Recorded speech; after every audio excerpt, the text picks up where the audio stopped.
il est coupé. C'était le premier. Ah, je me trompe. Alors je vais vous laisser parler alors.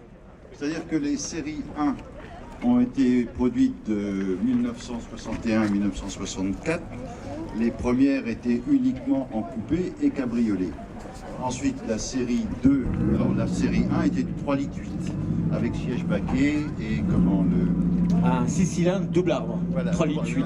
double arbre à cam, en fait, voilà. Et ensuite, il y a eu les séries 2, donc les séries 2 qui étaient des 4 litres 8, qui n'avaient plus la boîte MOS, puisque la boîte MOS n'est pas synchro. C'est une horreur la boîte MOS, hein. C'est une horreur. Mais ils ont vidé ce qu'ils avaient d'excédent de boîte MOS sur les premières types. Oui. Ensuite, la série 2, donc la 4 litres 2, qui n'a plus les sièges baquets. Qui est apparu en quelle année? En 64. En 64. De 64 à 68. Et qui n'avait plus cette fameuse boîte MOS. Qui n'avait plus, c'est qui avait la boîte synchro et qui en plus n'avait plus les phares enveloppants, mais les phares qu'on appelait queue de sourcil. Queue de sourcil. Légèrement plus haut que les autres. Légèrement plus haut et en plus avec des commandes, des pare-chocs qui étaient plus épais, puisque la majorité de la production a été vendue aux États-Unis et pour les normes de sécurité aux États-Unis, donc on a changé un peu l'allure de la voiture. On a fait beaucoup de choses pour les Américains, hein, pour les satisfaire. Hein. Pas dans le bon sens toujours. Hein. Ensuite, il y a eu une série 1,5, mais qui en fait est une invention purement française, puisque ça n'a jamais existé chez Jaguar. Puis ensuite, il y a eu la série 3 de 68 à 74, qui était un V12. Hein, et toujours pareil, la production est allée aux États-Unis. Qui n'est pas la plus réussie à la série 3, hein, qui est un peu bâtarde. Hein. Un peu, c'est la fin de série. C'est la fin de série, c'est vrai. Et ensuite, donc, il y a eu le coupé, le cabriolet, et il y a eu des 2+2, ce qu'on a appelé des 2+2. En coupé. En coupé, qui avaient 2 petits sièges accessoires derrière, mais qui étaient purement... qui ne servaient à rien, sinon à mettre les cannes de golf pour les Anglais. Mais, parce que 2 adultes à l'arrière, c'était quand même compliqué, ou alors... Et alors la 2+2 donc, est plus longue que celle-ci, avec des portes plus longues, évidemment. Le châssis est plus long. Le châssis est plus long, et au fil des ans, évidemment, le train arrière a été modifié également. Hein. Donc là, on a affaire donc, à une série 1 qui date de quelle année? 63. Donc une des premières, hein. Oui, oui. 61 les premières, c'est ça? 61, c'est ça. Ouais. 61 à 64. Il y en a eu 3800 produites, il en reste environ... on considère que dans les voitures de collection, que c'est ça comme moi, que dans la production, au bout de 50 ans, il en reste un tiers de survivantes, dans le meilleur des cas. Dans le meilleur des cas. C'est des voitures qui rouillaient pas mal quand même. Oui, et puis beaucoup se sont tués dans ces voitures, dont le fils de William Lyons qui s'est tué dedans parce que c'était hyper puissant, il n'y avait pas de frein, et ensuite la tenue de route n'était pas celle de celle-là, parce que ici on a mis des gens... Lyons qui était William Lyons, qui était évidemment le patron de Jaguar, hein, qui a produit donc les SS100, qui étaient les premières Jaguar. On a modifié le cycle SS parce qu'après la guerre, ça avait une connotation qui n'était pas très... C'était assez malvenu SS après la guerre, c'est vrai. C'était pas terrible. Donc quand il a sorti en 48 la XK 120, il a pris le nom Jaguar parce qu'en fait, il voulait que ces voitures aient la forme du Jaguar qu'il mettait sur le capot. C'est comme ça qu'il les a dessinées. On est parti sur la XK 120, la XK ensuite alors, 140 et 150. L'XK 120 était produite de 48 à 54, l'XK 140 de 54 à 56, l'XK 150 et 150S de 56 à 61. Donc. Et le moteur de l'XK 150S, c'est le même, c'est un 3 carbu et un 3 litres 8 qui a été mis dans la type E. Le fameux moteur, Jaguar que tout le monde connaît. Ouais. Donc cette voiture, elle est devenue de 63. Elle est dans un superbe état, dites-moi. Ah ben on a tout fait. Elle a été entièrement restaurée. Elle était comment au départ? Vous l'avez eu comment, vous, dans cet état-là? C'est-à-dire qu'elle avait une carrosserie très saine.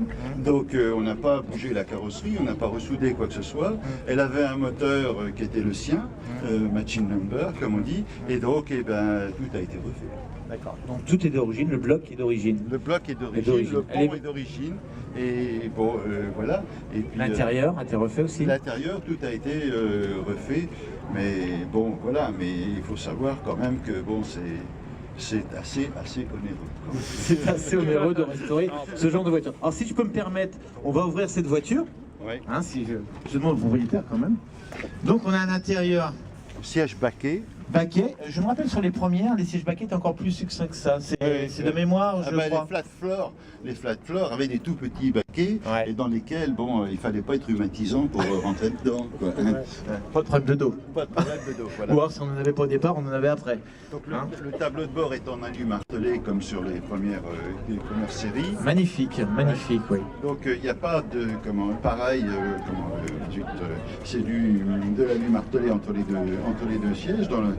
Et les boutons sont des boutons aviation. Basculeur, c'est ça? Non, c'est pas comme ça qu'on dit. Après, dans la série 2, c'était des boutons basculeurs. Mais dans les séries 1, c'est des boutons, ce qu'on appelle le bouton aviation. Et le poste est d'origine, mais il ne marque que sur les petites fréquences, puisque la voiture est d'origine américaine. Il n'y a pas les grandes ondes. Il n'y a pas les grandes ondes. Voilà. Donc c'est une voiture, comme vous dites, qui est d'origine américaine, donc qui est revenue des États-Unis. Par l'intermédiaire sans doute d'un... C'est-à-dire qu'il y a eu un importateur qui l'a fait revenir des États-Unis. Vous avez l'historique de cette voiture ou pas? Absolument. Elle a eu 2 propriétaires aux États-Unis. On l'a, oui, absolument. Alors, où aux États-Unis? Elles viennent toutes, quand elles sont pas pourries, de Californie. Parce que le climat est sec là-bas. Voilà, absolument, mais le climat est sec, mais tout est sec aussi. Les joints ils prennent la flotte de partout parce que, évidemment, tous les joints sont secs et il faut tout changer. Quoi. Il faut tout changer. Le caoutchouc, il faut rappeler que le caoutchouc durcit avec le temps.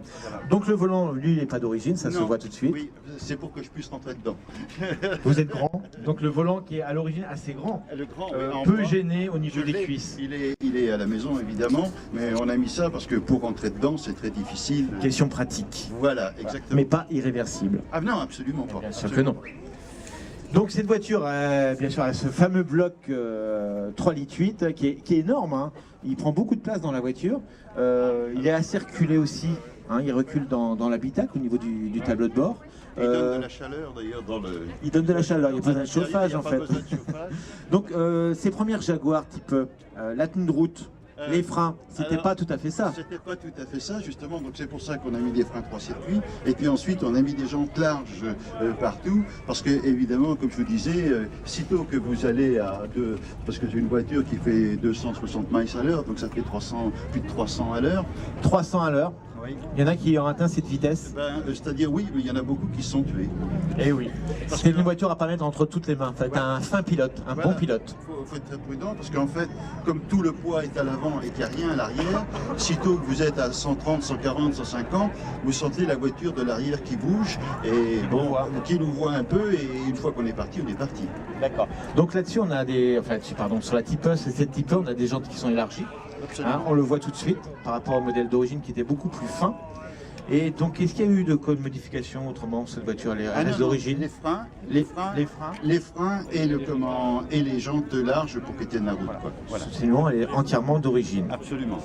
Donc, c'est une très belle voiture que le public peut apprécier. Hein.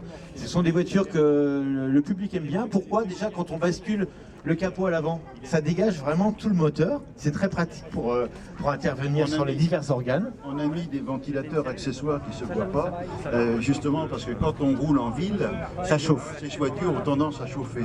Donc il y a des ventilateurs accessoires qui sont planqués pour pratiquement pas qu'on les voit. On les voit pas? Même si on regarde bien? D'accord. Donc des ventilateurs électriques pour permettre un refroidissement. Un meilleur refroidissement du... C'est la maladie de toutes les Jaguars, XK 120, 140, 150, elles ne refroidissaient pas. Donc on avait mis des ventilateurs accessoires pour que, en particulier en ville.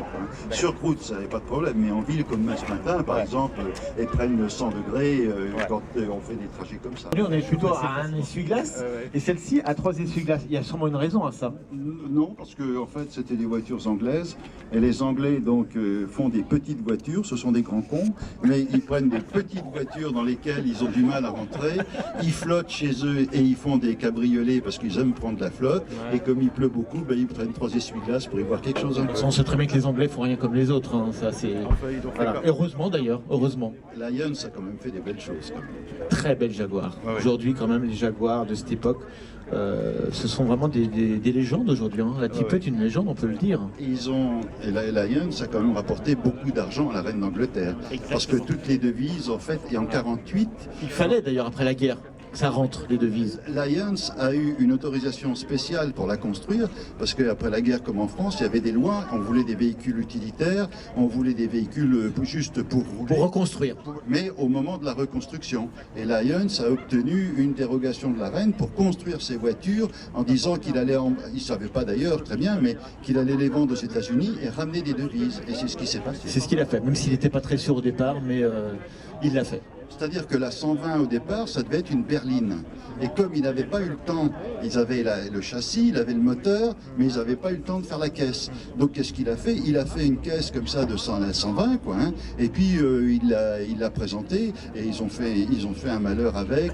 Tous les plus grands ont eu des succès. La XK 120, c'était un succès phénoménal, cette voiture. Phénoménal. On n'a pas là aujourd'hui, mais c'était un succès, une très belle auto aussi. Les deux mythiques de Jaguar, c'est la 120 à un bord et la Type E à l'autre bord. Il reste deux voitures mythiques chez Jaguar. Écoute, on va te laisser parce qu'il y a d'autres véhicules à présenter. On est un peu... On peut l'applaudir parce qu'il connaît très bien son sujet. Et c'est toujours intéressant d'apprendre des choses. Même moi, j'ai appris quelque chose aujourd'hui. Et le public, je pense qu'il en a appris aussi. On va le laisser repartir. Écoutez bien le bruit que fait cette voiture. C'est un bruit assez magique. Et en plus, à une ligne, à l'époque... tout le monde voulait une Type E, hein, les vedettes de cinéma, les acteurs, les chanteurs. Jacques Charrier. Hein, Jacques Charrier, pour ceux qui connaissent, pour les plus anciens comme moi, pour les plus de 50 ans. Les autres peut-être pas, ça va rien leur... Voilà, et Madame aide aussi. Hein, ça aide aussi que...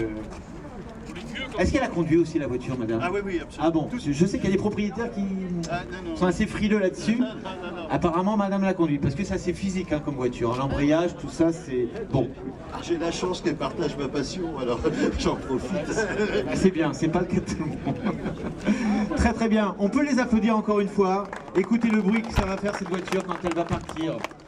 Voilà, une magnifique voiture, très belle en cabriolet, mais magnifique aussi en coupé. Non, c'est rien, vous inquiétez pas. Une voiture, ça finit toujours par repartir d'une façon ou d'une autre. Vous voyez que ça repart. Écoutez ce bruit, hein, magnifique. On va laisser repartir par devant. On va s'écarter. Voilà. Et on va passer à toute autre chose.